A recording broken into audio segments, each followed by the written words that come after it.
দাড়ি টুপি লম্বা পাগড়ি পরিহিত ম্যাক্সিমাম এরা হলো মানে ম্যাক্সিমামই হলো বেয়াদব।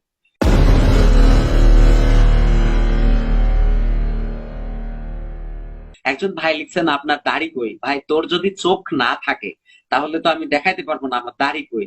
তোর দাড়িটা তুই ঠিক মতো রাখ ভাই, তোর জন্য দোয়া রইল।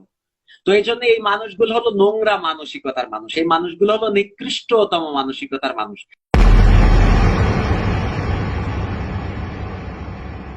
তো এই জন্য বিশেষ করে হুজুর যারা আছে, দাড়ি টুপি লম্বা পাঞ্জাবি পাগড়ি পরিহিত ম্যাক্সিমাম এরা হলো মানে ম্যাক্সিমামই হলো বেয়াদব।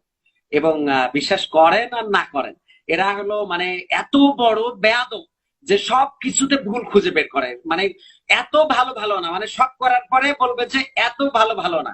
মানে এদের জন্য মনে হয় যে ওদের জন্য ভালো কাজ করতে হবে। এরা আল্লাহর জন্য কোনো কাজ করে না, যা করে লোক দেখানো। ফাঁসেকি কাজ, এরা ফাঁসেকি ছাড়া মানে এদের দাড়ি যদি বলেন, টুপি যদি বলেন, লম্বা জামা যদি বলেন, সবই লোক দেখানো। এবং তাদের আভ্যন্তরীণ খবর যদি আপনারা নেন তাহলে বুঝতে পারবেন যে কতটা নিকৃষ্ট এরা, মানে এতটাই নিকৃষ্ট ম্যাক্সিমাম।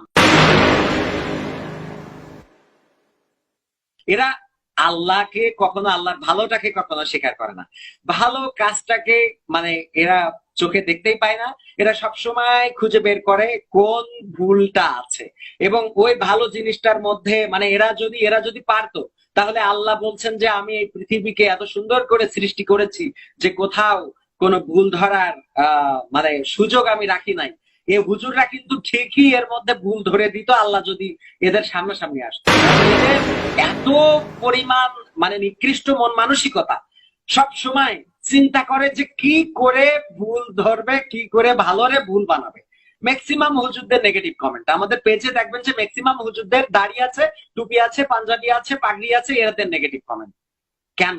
এদের আপনাদের কেন এত এত নিকৃষ্ট মন মানসিকতা কেন? এবং সেখানে অসংখ্য পজিটিভ কমেন্ট হলো তাদের, যারা ভালো মানসিকতার মানুষ। 50,000 60,000 1,00,000 টাকা না হইলে মাহফিলে ডেট পাওয়া যায় না। আল্লাহ রাব্বুল আলামিন এদের জন্য সম্ভবত করোনা ভাইরাসটাকে দিয়েছে যে তোরা একটু এবার পরিশ্রম করে খাও। অনলাইন মার্কেটিং করতেছে এখন, এখন কেউ বোরখা বিক্রি করতেছে, কেউ পাঞ্জাবি বিক্রি করতেছে, কেউ খাঁটি সরিষার তেল বিক্রি করতেছে। এখন ব্যবসায় আসো কেন?